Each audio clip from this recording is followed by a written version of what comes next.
Love it. Welcome back to the show. We're the American Adversaries. We'll be here live until 8 o'clock. And then, of course, you can listen to Armed American Radio, and they'll take you live till 11 o'clock. Nowhere else in Central Florida do you get such good live talk radio every Sunday night right here on AM 660 The Answer. And as far as we go, also on 1520 WBZW. 407-774-8255 is the number. Still looking for even our first guess as to which president had last rites administered before he became president. Isn't there a hint in the question? Well, yes. It's like one of those Jeopardy questions, right? Yeah, well, I'm thinking like last rites. Who administers last rites? There you go. I think there's a little you just got another built hint. Into the... You just got a hint. Yeah, that's right. Thank you, Johnny. 407-774-8255 is the number. Johnny, real quick, go through your strategy. You say that what did you call it, the cross-country runner strategy? Yeah, the cross-country runner strategy. Because I, for a brief time, ran cross-country, and I was told about this theory where, well, not theory, but this game plan where you would put a runner in cross-country 3 miles, a 3-mile race. You put a runner out there who is probably only going to be able to last for about a mile and a half. A sprinter. A sprinter. Right. Lasts for a mile and a half. You put him up front against the person from a rival school who is going to win the race, the best runner in the field. Try to get him off his game. So you try and get him off his game so that the best runner from your school will just run his race.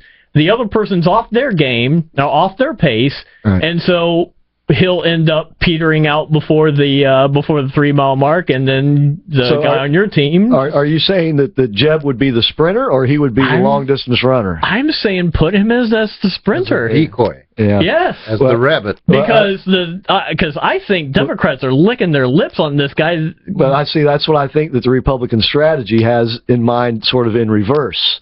They're putting like Scott Walker out there. He's the sprinter right now. He's the one out front.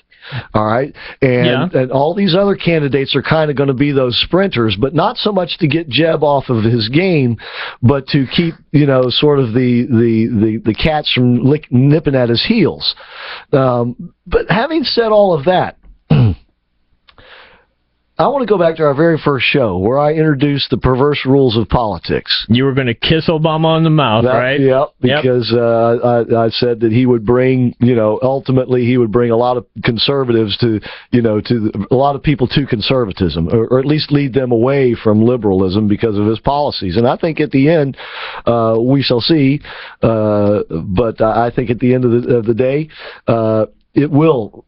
I mean, if you look at the midterm elections, the Republicans are much stronger, and in statewide elections, were much stronger than when Obama came to office. And he came to office on, with powerful majorities in each house of Congress.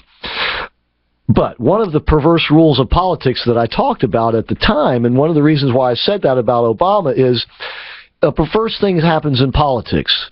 And the perverse thing that I'm talking about here, this is perverse politics rule number 1.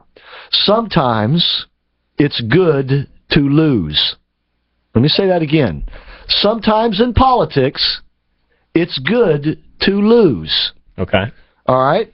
And the reason why is the other person gets into power, you begin to turn the tables and the circumstances on them, and then you come back stronger with a bigger victory next time. Okay? Mm-hmm. I think that the Democrats want the smart, power-playing Democrats want Jeb Bush to be the next president. Let me say that again. I think the power-playing Democrats, President Obama included, want Jeb Bush to be the next president. Not the nominee. You think they actually want him to win? Yes.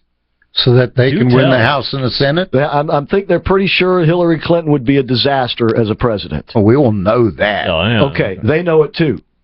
All right? So they don't want her to be president because that would, guess what would happen after that?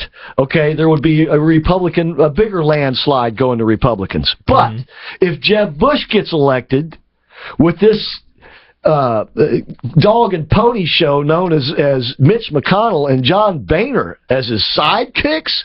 Can you imagine the next 4 years and the heyday the media and Barack Obama would have with that?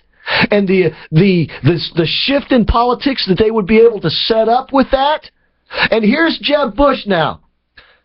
This morning in his last interview on Meet the Press. And as I was saying earlier in the show, I'm kind of sad to see Bob Schieffer go because relatively speaking, and it's all relative, he was the best there was on Sunday morning. I think even better than Chris Wallace. He actually asked Jeb Bush, if you become president, and Jeb was saying, how he's different from his brother and how he's going to take stands that some of them aren't going to be popular. And one of those stands is there has to be a legal status for all these illegal immigrants. Now, to him, that's not amnesty. To others, it may be. We're not going to argue that semantic point right now. What Schieffer went on to ask him was this. He said, well, if you become president, would you, by executive order, undo what President Obama has done? Very simple question. He should have said, hell yeah. Right. That'd be one of the first things I'd do. What did he say? Well, I think the Supreme Court, he's going to take care of that, and I'm going to seek legislative action, and it won't matter anymore. So in other words, he's going to let it stand, and he's going to go to the legislature, and they're going to try to work it out. The Democrats would love it. They would have a heyday. The top Democrats want Jeb Bush to be the next president because they know he would also be a disaster, but for the Republican Party, not for the nation. Hillary Clinton would be a disaster for the nation and the Democratic Party. But they are counting on, and it's a good bet, if you're a betting person, that Jeb Bush would really screw it for the Republicans. They want him to be president. Well, Jeb, McConnell, and Bonehead are all Democrat light. That's why the Democrats want him. They know that they would drive Republicans insane. They know that the press would have a heyday. They know that with a small minority or in Congress that they could hold things up and make the Republicans look like a bunch of bumbling fools. But they do that already. The problem is Jeb Bush will do it. He will be only happy to accommodate them. Well, this is what I'm saying. When he was asked point blank, would you undo what Obama has done? And he, in essence, said no. He would let it stand. He would work it out in the legislative process, which is basically we would fail. No, I would let it stand, and we would still waste the money, evidently, to fight it in court. It's just a convoluted bunch of nonsense when all he had to do was say and demonstrate his leadership abilities. Doesn't have any. Exactly. So if you're the Democrats, why wouldn't you want him to be the next president when you know that your gal would screw it up for you? Yeah, he's not James Monroe-ish. He ain't. No, he ain't. He ain't a Lincoln. No, he ain't. Look, but I'll say this. Schieffer gave him every opportunity to show that he really would be, a good leader, and he shied away from it. He's not going to do anything to upset the status quo. Which is why the Democrats want him to be the next president. His wife is Hispanic. All right, we'll run out. Okay, we'll get to that in a minute. Let's go to Diane. Thank you for calling and waiting, Diane. You think you know which president had last rites administered to him before he became president? I think I know. I just left Mass, and since it must be Catholic, and I'm figuring, well, it must be Kennedy.